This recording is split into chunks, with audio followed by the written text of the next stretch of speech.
A reliable gaming news leaker has shared some interesting information about Marvel's Wolverine, including a potential launch window of 2025, along with its tone and narrative setting.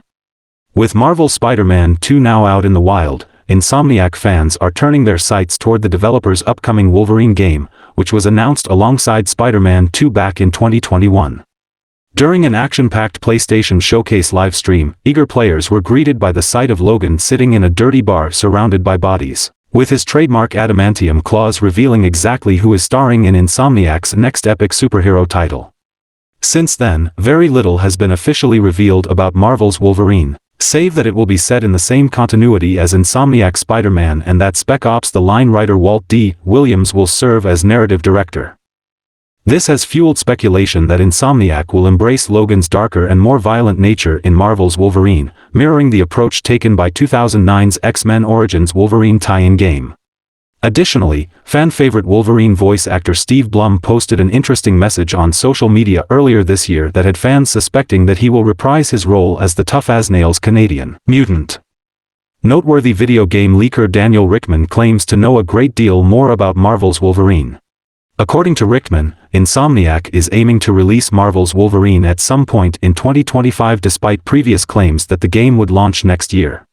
Daniel Rickman's latest claims also support previous rumors that Marvel's Wolverine would be set at least partially in Madripoor, the fictional Southeast Asian city that was briefly featured in The Falcon and the Winter Soldier. Some of Wolverine's most famous comic stories are set on the crime-ridden island, so many agree that it's a natural setting for his next solo game.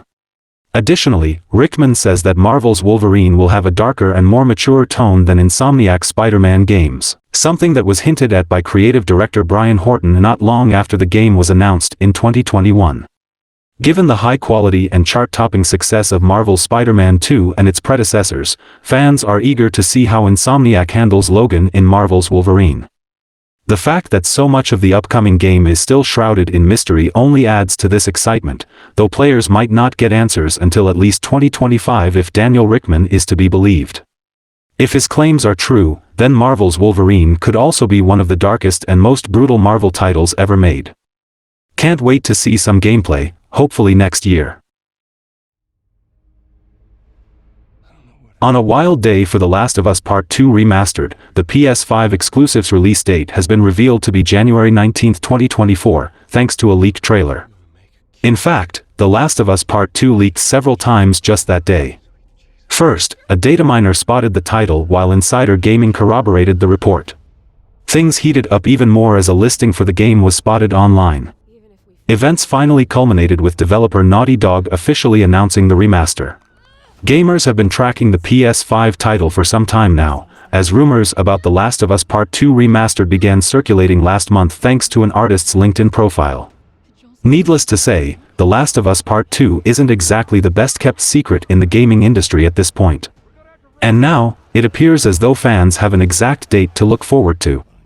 Developer Naughty Dog shared a trailer for The Last of Us Part 2 Remastered, which revealed the game's release date to be January 19, 2024.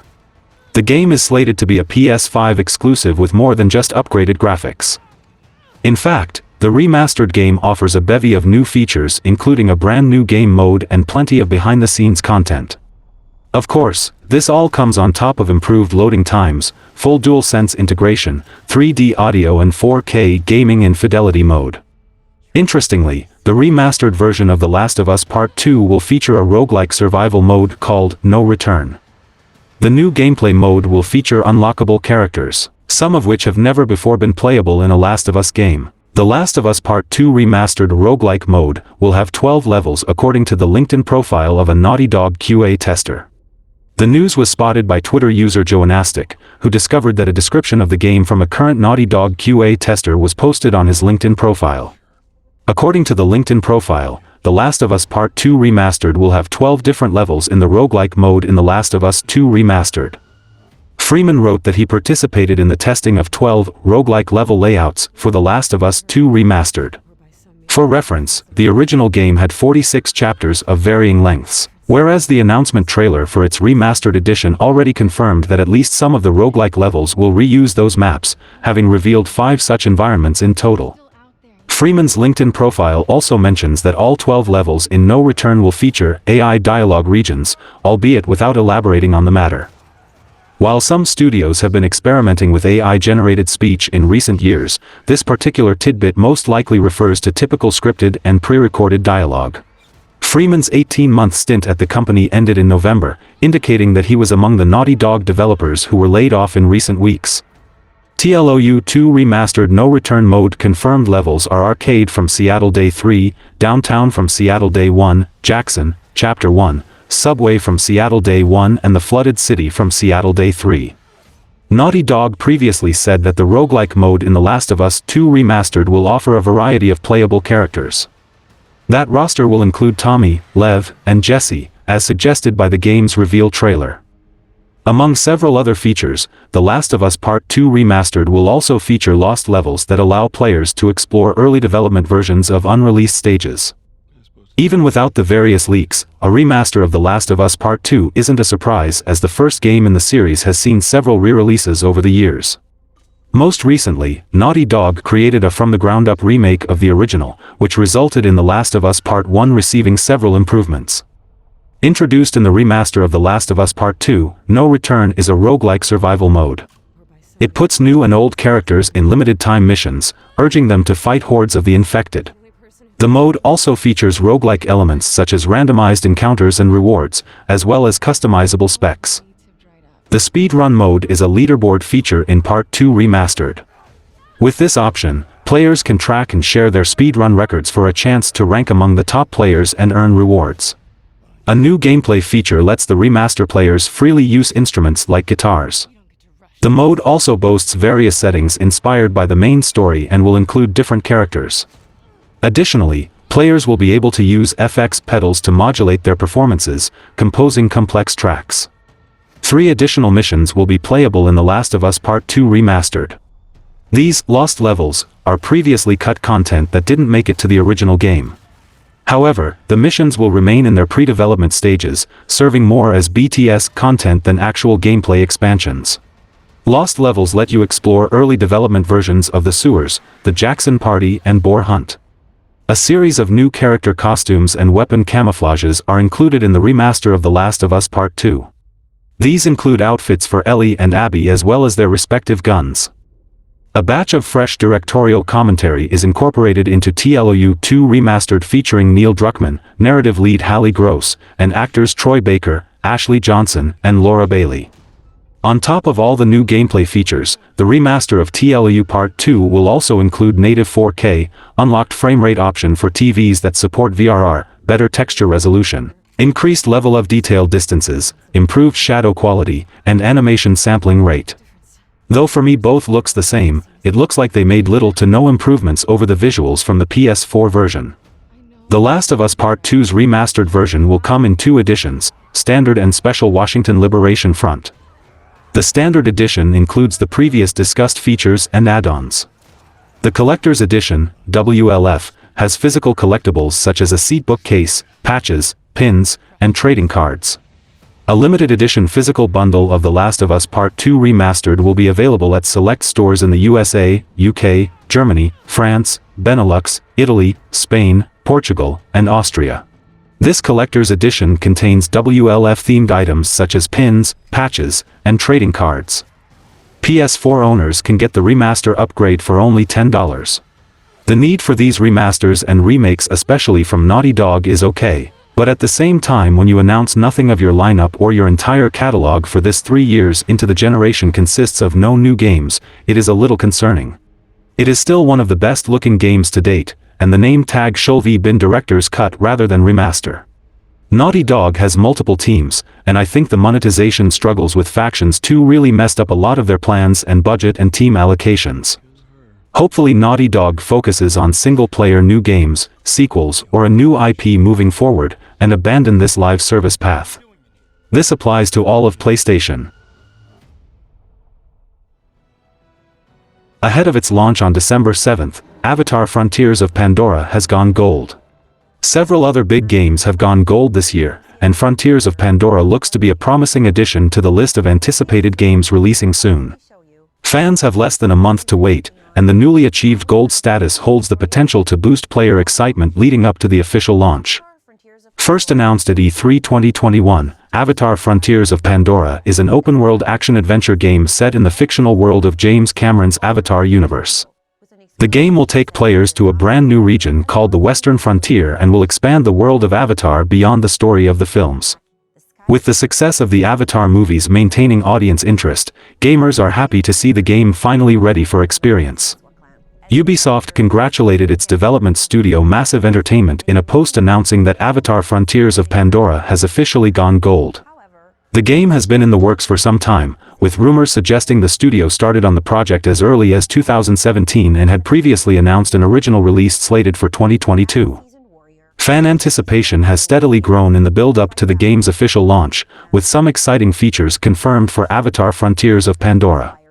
Offering a first-person perspective, the game will see players taking on the role of an orphan Nausicaa, one of the iconic blue beings of the Avatar universe. Players will be tasked with fighting against the ecological exploitation of the Western Frontier, in a standalone story with some ties to the films. When a game goes gold, it is officially finished with development. Studios that announce that their games have gone gold are confirming to players that the game is fully ready to be shipped and played. The term is a shorthand version of the industry phrase, Gold Master, which is attributed to a game that has completed its development cycle. As such, fans who are anticipating certain game releases should look out for news on said games going gold, as it signals that a game should be released soon. Of course, there are sometimes last-minute delays, but a game achieving gold status is generally a good sign for players. In the case of Avatar: Frontiers of Pandora, the game going gold implies that it is fully ready for its December 7th release. Ubisoft announces its plans for the Avatar: Frontiers of Pandora Season Pass as well as revealing story DLC summaries. Ubisoft revealed a new trailer for Avatar: Frontiers of Pandora, highlighting the studio's post-launch plans with a Season Pass as well as 2 story DLC packs. Interested players can pick them up through the Season Pass or have them included in the Gold and Ultimate versions of the game. While both editions include the familiar Echoes bonus quest, players who opt for the Ultimate Edition also receive a digital art book, Sorrento Heritage Cosmetic Pack, and Sorrento Hunter Equipment Pack as well. As part of the reveal, Ubisoft provided more details on both story DLC packs. The Skybreaker, with a planned summer 2024 launch date, this first story centers around a mysterious shadow in the sky, threatening Nausicaa clans during their celebration at the Great Festival of Games. The RDA seems to be the main enemy in this story.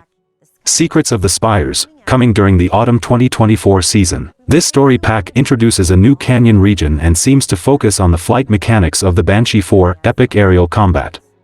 Alongside all of the previously revealed features, it seems PS5 owners are getting a few exclusives of their own. Earlier this week, Ubisoft confirmed that the DualSense controller's haptic feedback and adaptive triggers will provide a more immersive experience when using certain weapons like the bow or using traversal mechanics, including sliding after a sprint or jumping off of special flora. And 3D audio, ray tracing and taking advantage of the SSD. It seems that the Dragon's Dogma 2 release date will be March 22, 2024. The original Dragon's Dogma launched back in 2012 and proved popular enough to kickstart a new franchise for Capcom. Future Dragon's Dogma installments included an MMORPG and an animated Netflix show, but Capcom has taken quite a while to move forward with a proper sequel. Fans have been waiting over a decade for Dragon's Dogma 2, and the wait is nearly at an end. Rumors have persisted that Capcom is looking at an early 2024 release date for the open-world action RPG, and now those rumors have a lot more credibility. The PEGI Ratings Board has leaked the potential Dragon's Dogma 2 release date to be March 22, 2024 for PC, PS5, and Xbox Series X. While this is far from an official confirmation from Capcom, PEGI is a reliable source and the leaked release date would fit with the previous rumors about the game dropping in early 2024. This release date leak has coincided with the announcement of a special Dragon's Dogma 2 showcase, which is scheduled to take place on November 28 at 1 p.m. Pacific Time. One has to imagine that the game's release date will be announced then. At which point fans will know for sure if Dragon's Dogma 2 is truly coming out on March 22 or not. According to the teaser, the showcase will feature the game's director, Hideaki Itsuno, and its producer, Yoshiaki Hirabayashi, as its hosts. The trailer's description revealed that the showcase will only be a 15-minute-long live stream. However, Capcom assures gamers and fans that the showcase will be packed with the latest Dragon's Dogma 2 info and new details about its gameplay. Capcom could reveal more info about the game's pawn system, new monsters, and if players could play as a Beastren, the new race Capcom is adding to Dragon's Dogma 2, during the upcoming showcase. It could also finally disclose Dragon's Dogma 2's release date during the showcase and give players and fans something to look forward to. At the very least, fans can expect fresh Dragon's Dogma 2 gameplay to be showcased at the event. Capcom has already released some extensive videos detailing Dragon Dogma's 2 gameplay, confirming that the game will greatly appeal to fans of the original. Dragon's Dogma 2 retains many of the features that helped define its predecessor, like the innovative pawn system, but it is also looking to move things forward in some big ways. Dragon's Dogma 2 has some ambitious goals, and only time will tell if it is able to meet them. Hopefully the leaked March 22nd release date is accurate so we don't have to wait too much longer to find out for ourselves. Grand Theft Auto 5 Story DLC, Bully 2, and more have been uncovered in a new leak from Rockstar Games. With Grand Theft Auto 5 having recently reached its 10th anniversary and its GTA Online components still seeing massive success, Rockstar Games has officially announced plans to reveal the highly anticipated Grand Theft Auto 6 early in December.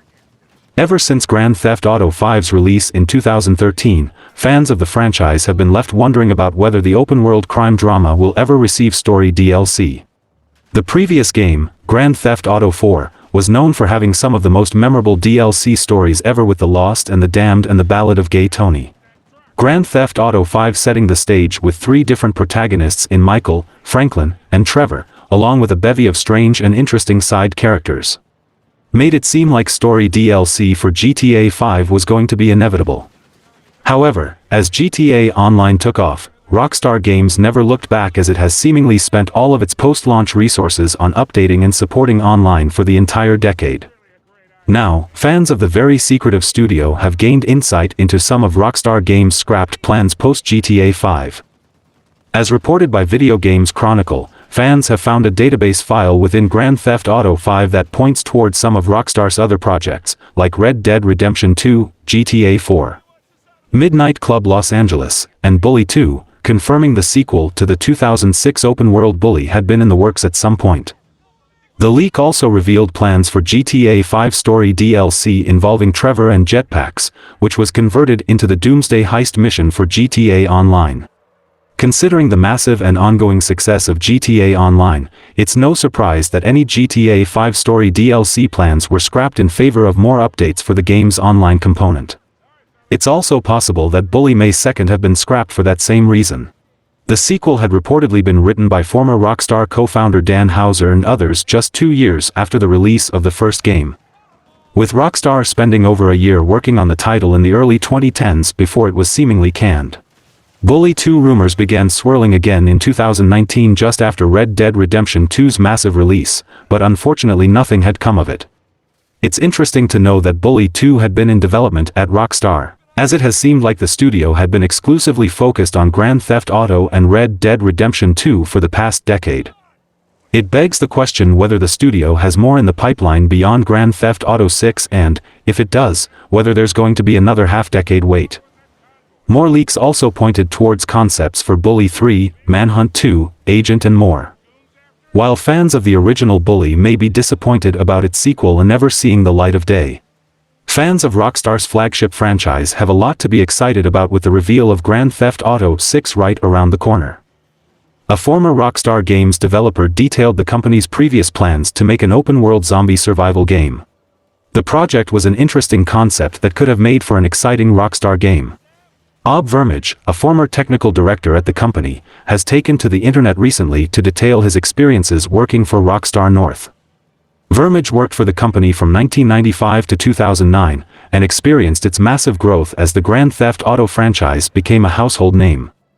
However, Rockstar recently requested Vermage to delete his blog posts, since some of them reveal the inner workings of the company. One of the tidbits that Vermage revealed was that Rockstar considered making an open-world zombie game set on an eerie island off the coast of Scotland. In a blog that has since been deleted, he explained that this took place following the release of Grand Theft Auto Vice City in 2002. Rockstar North was considering using that game's code as a foundation for this new project, which would see players using vehicles to traverse the island as they scavenge for resources while fending off the undead horde. However, the idea was killed off after a month because almost everyone at the company thought the game would be too depressing. This may sound somewhat familiar to fans of Rockstar's Red Dead Redemption, which featured a zombie-themed expansion following the game's release in 2010. Rockstar's Scotland-based zombie game required players to constantly be on the move, with fuel being the most important resource. It's unclear what details made the game especially depressing, as the base idea does not sound much different from successful zombie games that have since been released. However, it's important to remember that this was over 20 years ago in a different game's landscape than today. This news comes along other Rockstar revelations revealed by Vermage, such as the fan-favorite mystery of Rockstar's cancelled Agent game. Vermage revealed that Agent had a more linear approach than Rockstar's typically open-world titles. Officially announced in 2009 before being cancelled, Agent was apparently set in the Cold War and followed a James Bond-like spy across the globe. However, the game's development did not progress as quickly as expected, and Grand Theft Auto V's massive development needs necessitated the cancellation of the project. Vermage explained that GTA 5 required the entire company's efforts. Former Rockstar developer Vermage has recently deleted all of his posts about the company's projects, including classic Grand Theft Auto titles, and cancelled games. Now, in a blog post titled "Sorry You Missed It," Vermage explained why he deleted the articles. He stated, "I got an email from our North. Apparently some of the OGs there are upset by my blog. I genuinely didn't think anyone would mind me talking about 20-year-old games, but I was wrong. Something about ruining the Rockstar mystique or something." Vermage revealed that he would like to be able to talk more about the trilogy of GTA games released in the 2000s, but that he also does not want to irritate his former Rockstar colleagues, so he won't be writing about this anymore. While Rockstar fans are often interested in secrets regarding old games, the obvious highlight of the moment is the eagerly awaited Grand Theft Auto 6. A few weeks ago, Rockstar confirmed that the GTA 6 trailer would be out early in December. Unity has revived its previous numbering system, with Unity 2023 LTS renamed Unity 6 ahead of its launch next year. Back in 2016, the engine provided announced it was changing the way it updates its titular tech, focusing on a yearly system of more incremental updates rather than major releases. Unity 5.6 was the last release in this cycle, before the product became referred to as Unity 2017, with the name updated each year. That changes in 2024 when Unity 6 arrives. The decision was announced at the Unite event, where the company said the next major release of its engine will feature performance improvements, accelerated multiplayer game development, and AI tools such as Sentis, which enables programmers to include an AI model in games on any device. Unity 6 will also expand on the Muse suite of AI tools and services. The first three features of Muse are Muse Chat to help developers find resources across Unity, Muse Sprite to generate 2D sprites, and Muse Texture to create textures for 2D or 3D games. Further tools are on the way, like Muse Animate, Muse Behavior, and Muse Sketch. The company's president Mark Whitten earlier today about how Unity is aiming for responsibly sourced AI tools as it moves forward. The next major version of Unity will also add a new web GPU graphics backend, enabling developers to run their games anywhere on the internet, including within a browser or in native apps. Some of Unity's SXS features and capabilities were showcased in the company's Fantasy Kingdom demo, which you can view. The company also announced Unity Cloud, a platform of connected services that aims to help developers work better together regardless of location. The engine provider is trying to reassure developers it still has their interests at heart, with the runtime fee debacle leading to the departure of CEO John Riccitiello. Whitten said Unity is doing to win back developers and their trust, to which he says the firm is doubling down on the areas that our creators care about the most, specifically the engine, pointing to the news around next year's launch of Unity 6. He concluded, "We are here to listen and understand our community's challenges and provide solutions that help." Whitten insists the tools have been trained entirely on data and images that Unity owns or has licensed, to avoid copyright issues. "We are focused on managing our development of AI capabilities in a transparent and responsible manner," he said. Our approach is to think through how we can deliver tools that are easy for creators to use, responsibly sourced, and with output that creators can feel confident in using in their projects. Witten also stressed these tools are optional. Just like our other tools, we expect to embed our AI tools in the Unity workflow so it's there when you need it if a developer chooses to use AI in their workflow, he said. The use of AI has proven controversial but increasingly widespread. More recently, Microsoft has partnered with InWorld to offer its studios a range of AI tools, while Sony acquired UK AI company Izeyes to boost video delivery. Hopefully AI integration doesn't cross the path of creativity. Revealed in recently published documents, Nintendo has filed a patent for a new virtual reality device. Though the company's previous ventures into VR with Nintendo Labo were lukewarm, the possibility of Nintendo taking another shot at VR could work well with the next generation of Nintendo consoles. A powerhouse in the gaming and entertainment industries, Nintendo is one of the top competitors, best known for its family-friendly games, iconic characters, and unique innovations. Nintendo has previously experimented with gaming technology, such as with the Wii, Wii U, and Switch, and a potential venture into the realm of VR may be on the way. According to publicly issued filings, Nintendo is patenting a design for a virtual reality device. The patent describes an image display system in the form of a goggle apparatus. Upon first glance at the patent drawings, the device is similar in appearance to the Nintendo Labo VR system. The United States publication date of the patent is noted as November 16, 2023, but the initial filing date on this series of documents is listed as July 26. Curiously, the priority date on the patent, or the first time any related documents were first filed, is noted as March 20, 2019, with Japan listed as the country of origin. The patent filings on the Nintendo VR device list the invention under several classifications, including video games, optical systems or apparatus, stereoscopic video systems, and 3D model manipulation tools.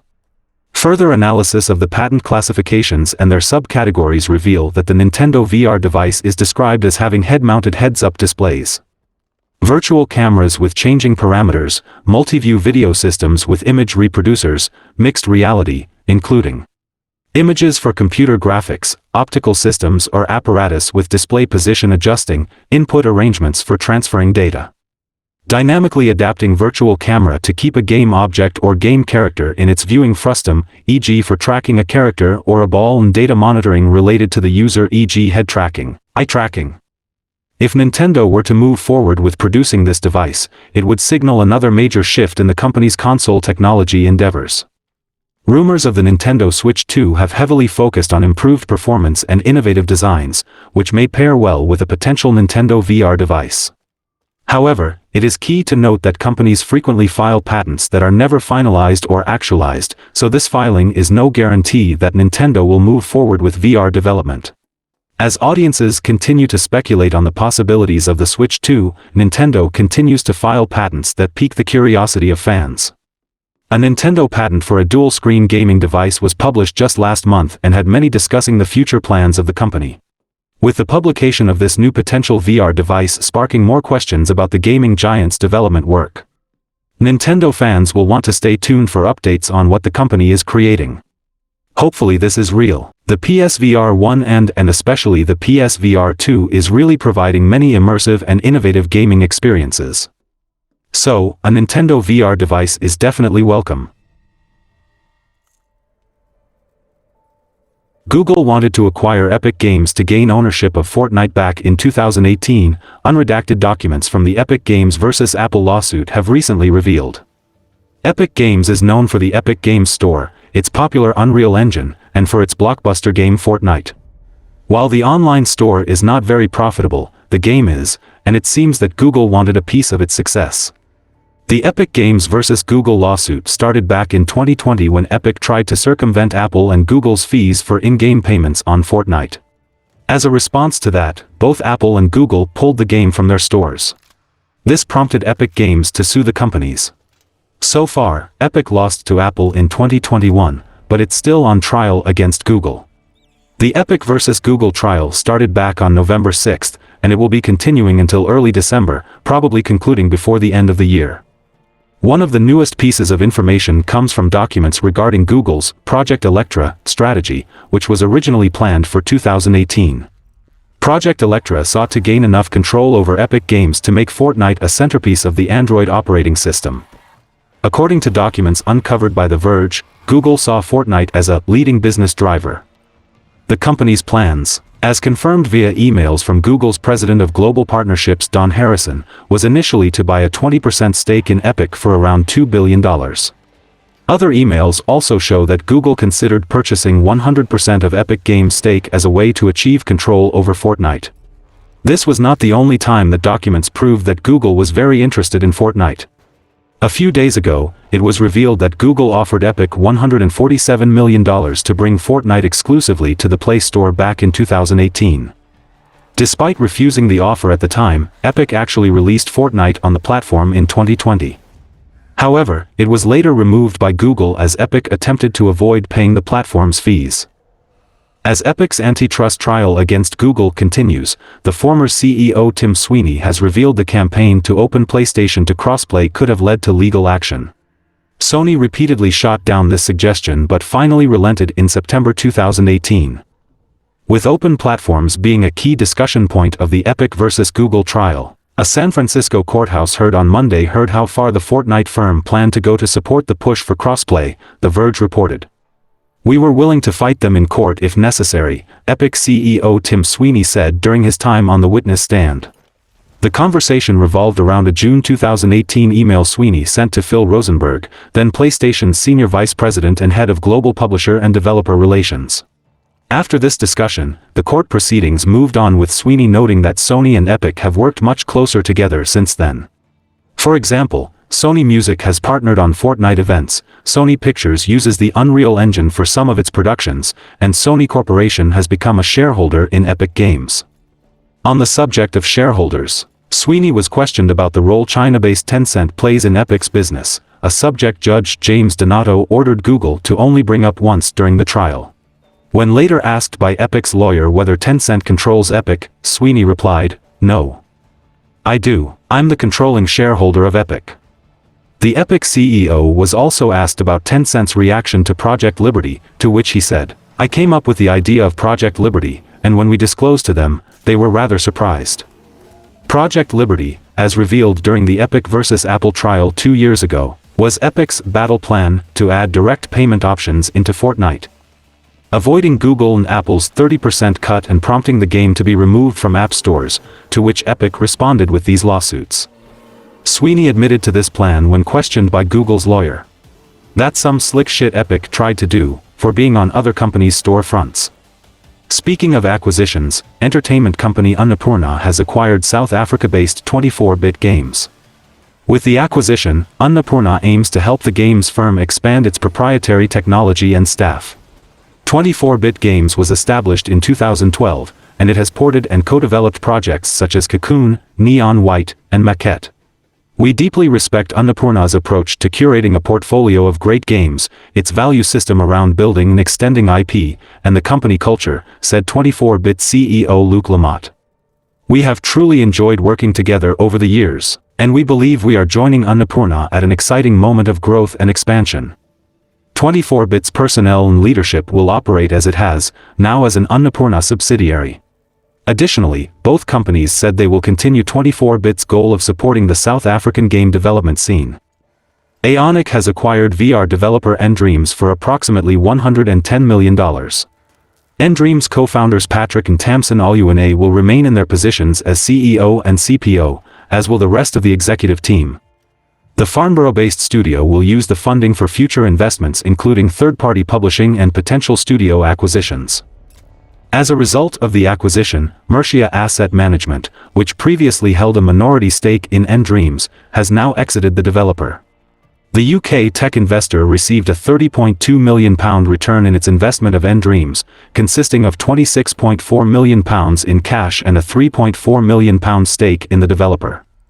Earlier this year, Aonic had taken a minority stake in Ndreams following a $35 million investment. Patrick Oluwene commented, "We set up Ndreams in 2006, pivoted to focus exclusively on VR games in 2013, and we're proud of everything we've achieved as an independent company. After 18 months of working together, we're confident we found the right partner in Ionic. This is the right moment to welcome their support to strengthen our position even further, and seize this critical moment for VR and Mr. Mixed Reality. Ionic CEO Paul Schempp added, nDreams has done an unparalleled job bringing some of the biggest VR titles to market, and it was a natural fit for us to welcome them to the Ionic family and provide our studios with the best team when it comes to the VR/MR gaming space. This acquisition is yet another example of Ionic's commitment to championing mid-sized studios and creating an environment where teams can create fantastic games. Bandai Namco has unveiled Studio 2 and Studio S, a new internal development studio that will collaborate with Nintendo on game projects. The cohort of developers has been working on commissioned Nintendo projects for some time now. Their credits include Nintendo Switch games Super Smash Bros. Ultimate, Mario Kart 8, and ARMS. As translated by Google, a statement on the studio's site said, Bandai Namco Studio. Second Studio S Studio has been an in-house studio specializing in commissioned development projects as a group of professionals who do not compromise on quality. We will continue to create titles of world standards. NetEase has added yet another studio to its development roster with the unveiling of Worlds Untold, a new studio led by former BioWare developer Mac Walters. While the studio is headquartered in Vancouver, Worlds Untold is billed as a fully remote studio, and it will work on AAA action-adventure games with an emphasis on narrative and world building. Walters will serve as CEO of Worlds Untold, bringing with him a wealth of experience from nearly 20 years at BioWare, where he was lead writer on Mass Effect 2 and 3, narrative director on Anthem, creative director on Mass Effect Andromeda, and most recently production director on the Dragon Age franchise. We're creating incredible and meaningful stories that we believe are best told and experienced through play, Walters said. We are starting by crafting worlds that we all dream of discovering, and then we'll put the player in the leading role of the most unforgettable adventures. The team at NetEase Games shares our vision and passion to utilize leading-edge technology to create the best possible new games. Their team's support and creative freedom affords us the opportunity to deliver on that vision. Worlds Untold already has a number of veterans on board, including audio director Sotaro Tojima, head of production Elizabeth Lantanen, head of art Ramal Sunga, and head of technology Ben Goldstein. While many companies across the industry have been tightening the belt this year, NetEase has been aggressively expanding.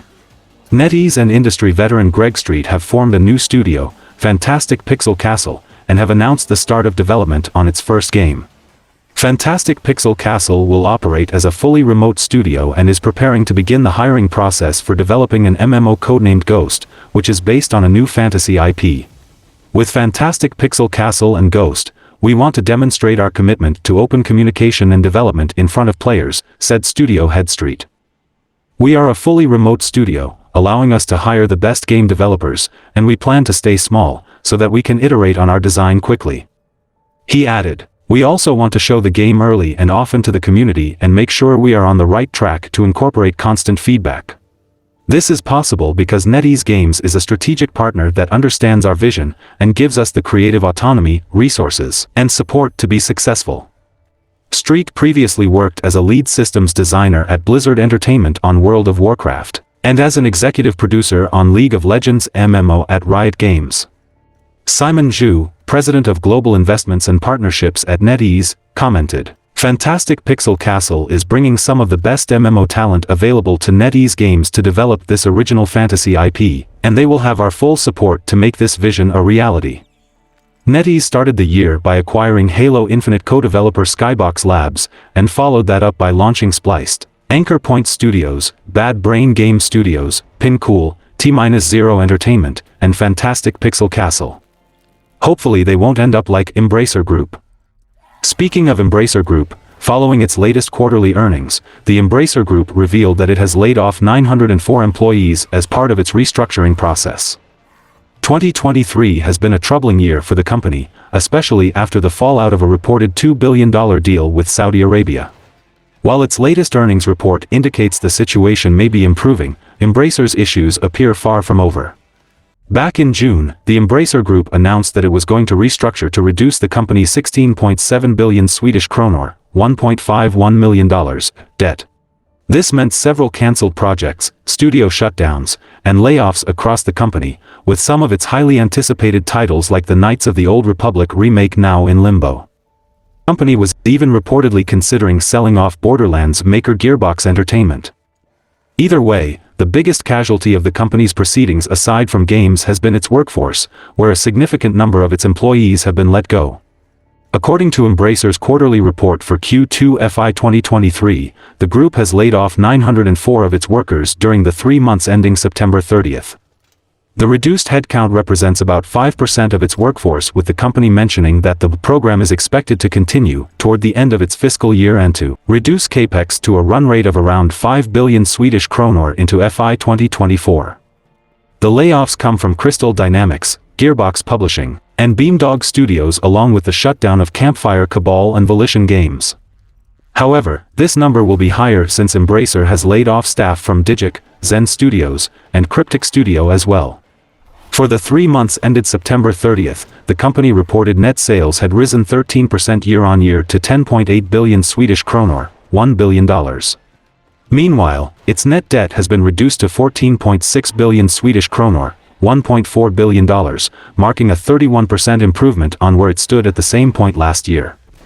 The Gearbox-published Remnant 2 was highlighted as a particular success, with over 2 million copies sold and net sales of more than 700 million Swedish kronor, $66.2 million. However, Embracer reported a mixed reception and performance for Payday 3, which was published by Playin. For the first half, 6 months ended September 30th, 2023, PC and console game sales were up 24% to 7.9 billion Swedish kronor, $747.3 million. Interestingly, the Embracer Group posted a 13% year-on-year rise in sales to 10.8 billion Swedish kronor, $1 billion, during the quarter. Its net debt has shrunk 31% year-on-year to 14.6 billion Swedish kronor, $1.4 billion, and states that the company is on track to have it by April next year.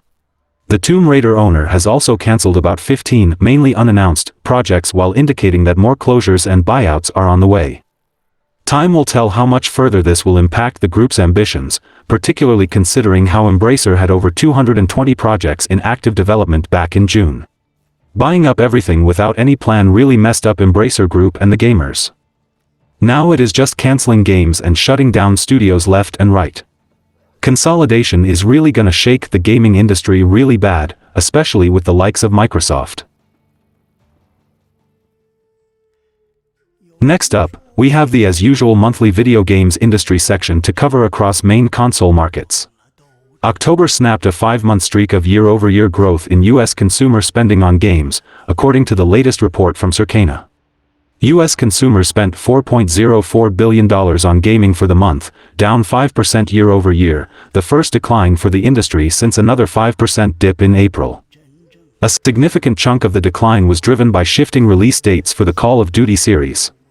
Last year's October numbers benefited from the launch of the best-selling Call of Duty: Modern Warfare 2, while this year's Call of Duty Modern Warfare 3 was released in the November reporting period. This year's October still boasted a strong crop of new releases, with 6 games debuting in the top 10 software charts.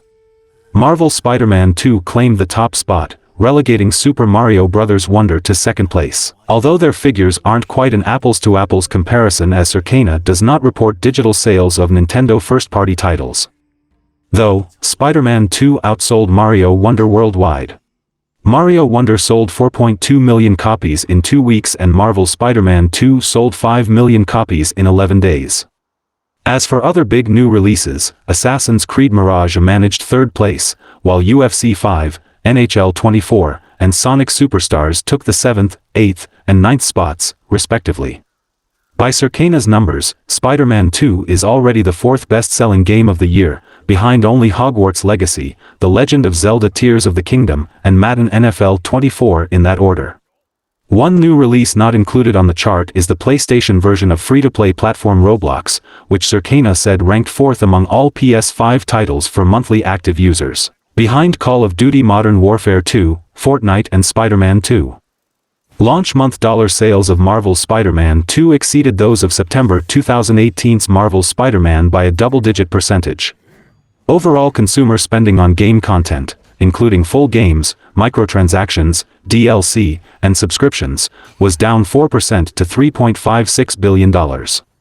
Console hardware sales took a particularly big hit for the month, down 23% year-over-year to $327 million, as all current generation hardware saw double-digit declines in dollar sales year-over-year.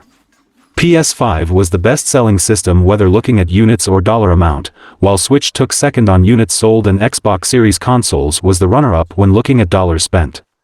As for accessories, spending was down 2% to $147 million with the Midnight Black PS5 DualSense controller drawing the most money from consumers. For the first time in 6 years, Mario Kart 8 Deluxe failed to crack the top 20 best-selling games list. Mario Kart 8 Deluxe is the enhanced version of 2014's Mario Kart 8, releasing for the Nintendo Switch in April 2017 with all the DLC for the original game packed in, new characters to play, gameplay tweaks, fresh features, and more to make it a worthwhile investment even to those that already owned the Wii U original. The most successful of these Wii U to Switch games is undoubtedly Mario Kart 8 Deluxe, which managed to crack the top 20 best-selling games for each month from April 2017 to October 2023, when its incredible streak finally ended. Another thing to note from the reports is that Forza Motorsport was a complete flop. Alan Wake 2 did not make it to October's top 150 games with the most active users. This is a surprising piece of information. Those who are part of this category normally have record-breaking sales and are popular with fans and gamers alike. Hence, it's quite shocking to find out that the player base for the game has not breached a list of games with the most active players. That means it didn't sell well for the tracking period. But we will have to see if that's the case when the charts for November gets reported. 10.21 million PC and console games were sold across Europe according to GSD, a slight drop of 2.3% year-on-year. This data covers all games sold digitally by most major games publishers across the Eurozone except for UK and Germany, and physical game sales in all major Eurozone markets. The sales decrease is still impressive when you consider that Call of Duty launched in the October sales window last year, but this year's COD came out in November. That means Europe achieved only a slight decline despite the absence of Activision's hugely popular first-person shooter. EA Sports FC 24 was comfortably the best-selling game of the month. Sales of EA's football title were 10% lower than last year's FIFA 23, although some of that can be explained by the brand name change and the fact there was a Winter World Cup last year to help generate excitement around the sport. Ubisoft's Assassin's Creed Mirage is number 2, beating Spider-Man 2 by a very narrow margin, and Assassin's Creed Mirage was on sale for 2 weeks longer. Mirage's first 4 weeks on the market are over 49% lower than what Assassin's Creed Valhalla managed. Mirage is billed as a smaller, more classical take on the series, and so there was no expectation that it would compete with Valhalla. Compared with older Assassin's Creed games, Mirage sales are 22% higher than 2018's Odyssey and 6% higher than 2017's Assassin's Creed Origins.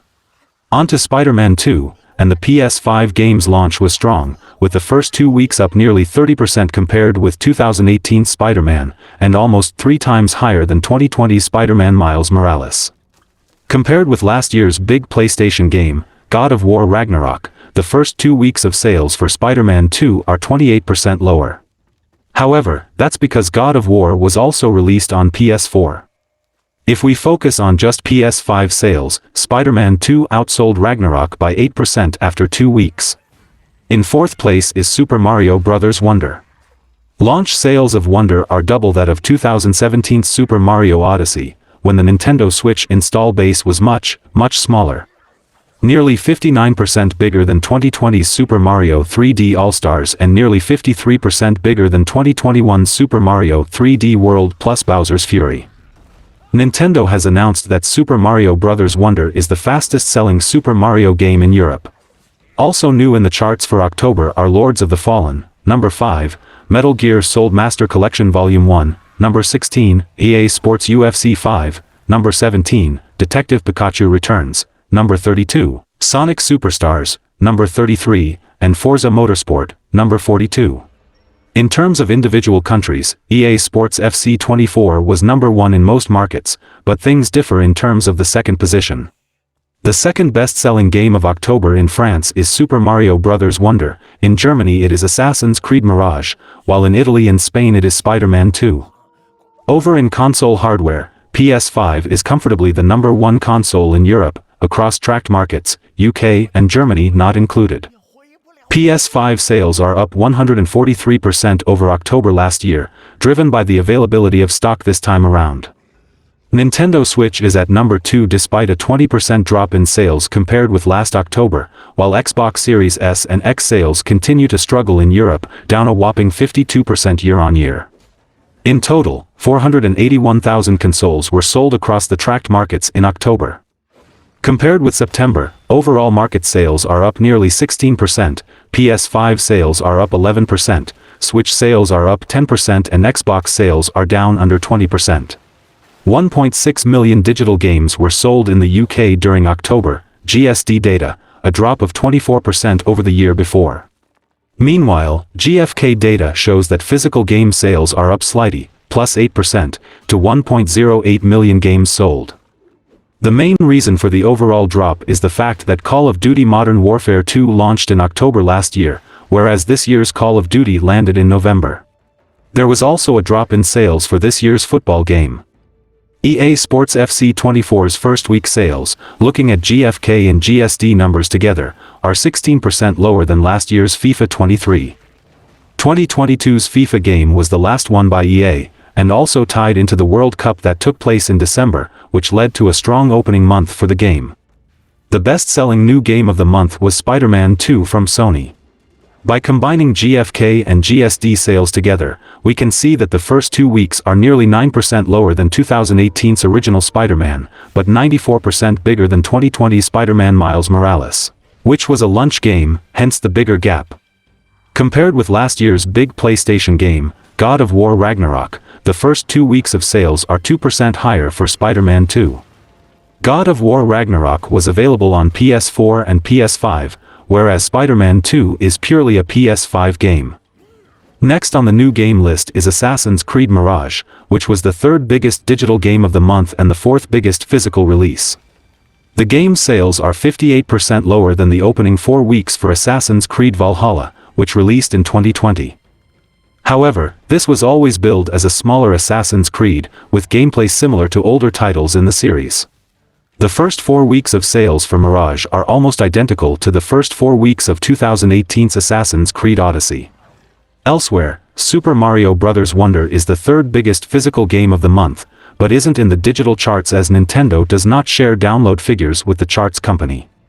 Also new in the charts for October is EA Sports UFC 5, which is at #4 in the digital charts but #33 in physical.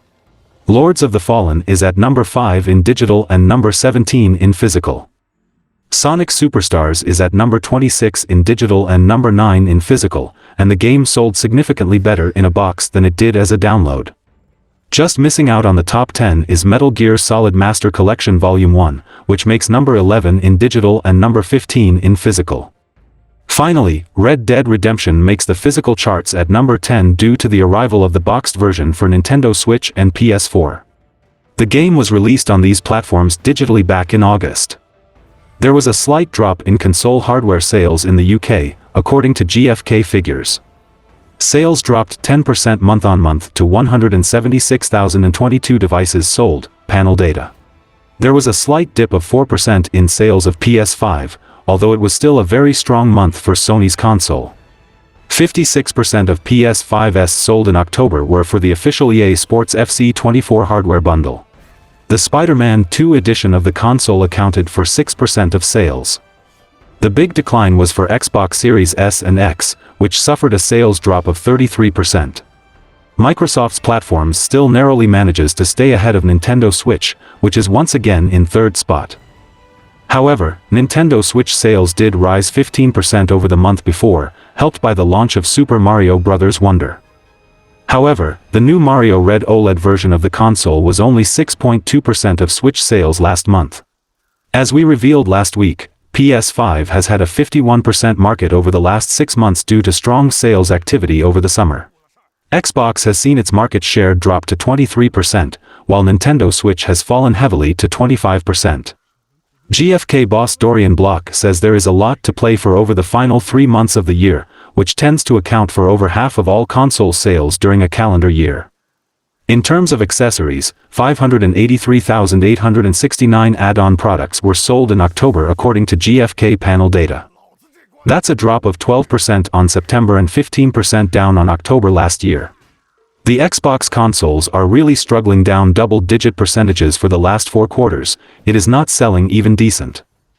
It is trailing behind the Xbox One console, one of the worst console generations ever.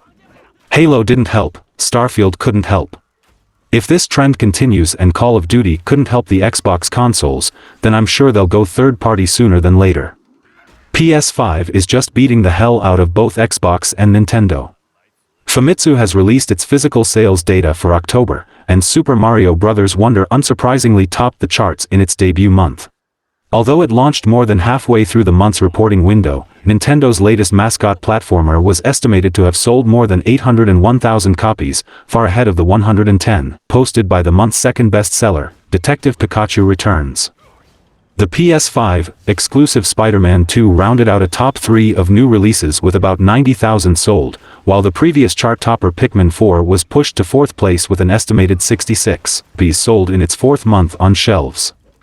In all, there were 7 new releases in the top 10, which helped drive software sales up 25% year-over-year to 13.7 billion yen, $91 million. On the hardware front, the Switch OLED was the most popular purchase of the month by far, accounting for almost 60% of all consoles sold on its own. The PS5 was a distant second with almost 22% of consoles sold. While hardware unit sales were at their lowest point of the past 6 months, they compared more favorably to last October's numbers, finishing up 15% year-over-year to 17.3 billion yen, $115 million.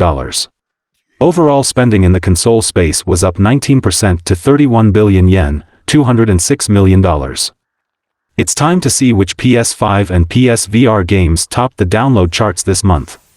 The newly released Marvel Spider-Man 2 swung to the top of October's PS5 list for both North America and Europe. For PSVR 2, Beat Saber rocked to the top of the list. Baldur's Gate 3 still continuing to sell well. We can see Assassin's Creed Mirage, Metal Gear Solid Master Collection Volume 1, The Lords of the Fallen and Alan Wake 2 on the list considering new releases on the PS5. Lords of the Fallen has managed to pass 1 million units sold within 10 days of its launch on PC, PS5, and Xbox Series X. Lords of the Fallen has been a long time coming. The original game was launched in 2014, a sequel has been in the works in some capacity ever since, but was trapped in development hell. The new Lords of the Fallen has finally launched a whopping 7 years after the original game. It retains the name and dark medieval fantasy vibes of the original, while cranking up the difficulty. CI Games has officially confirmed that Lords of the Fallen has sold in units within the first 10 days of its release. The big sales success currently enjoyed by Lords of the Fallen could potentially have an impact on the game's future. The game has some unique ideas that have helped it feel like a breath of fresh air in the Souls-like space in some ways. For instance, Lords of the Fallen has a dual realm feature where players are able to swap between the land of the living and the land of the dead. Polish developer CI Games has revealed that its latest hit, Lords of the Fallen, was its most expensive project to date with total costs of PLN 281 million, $66.2 million. The figure was shared during an investor call, as reported by Polish site Bankier and spotted by Game World Observer. Total development costs came in at PLN 178 million, $41.9 million, although this does not include licensing fees paid to Epic Games for the use of its Unreal Engine. CI Games also shared that PLN 81.5 million, $19.2 million, was spent on marketing, with an additional PLN 21.5 million, $5.1 million, dedicated to producing the physical edition. The investment seems to have paid off, with the rebooted Lords of the Fallen selling more than 1 million copies within 10 days. By comparison, Game World Observer noted the 2014 original sold 900,000 in its first 7 months. CI Games promised a further sales update in November. Management suggested the game is likely to be boosted by both Black Friday and the pre-Christmas shopping periods. Studio president Marek Tymiński also acknowledged technical issues, especially with the PC version, and assured that the game's developers are working on improvements and updates. It's interesting to see CI Games increasing its budgets. Back in 2017, the studio aimed to establish itself in the AAA space with Sniper Ghost Warrior 3, but Tymiński later told that the game struggled to meet the company's expectations. CI Games downsized the scope of its games with 2019 Sniper Ghost Warrior contracts and its 2021 sequel. In an interview, Tymiński discussed the rising budgets for AAA game production and how difficult it is to compete in this space.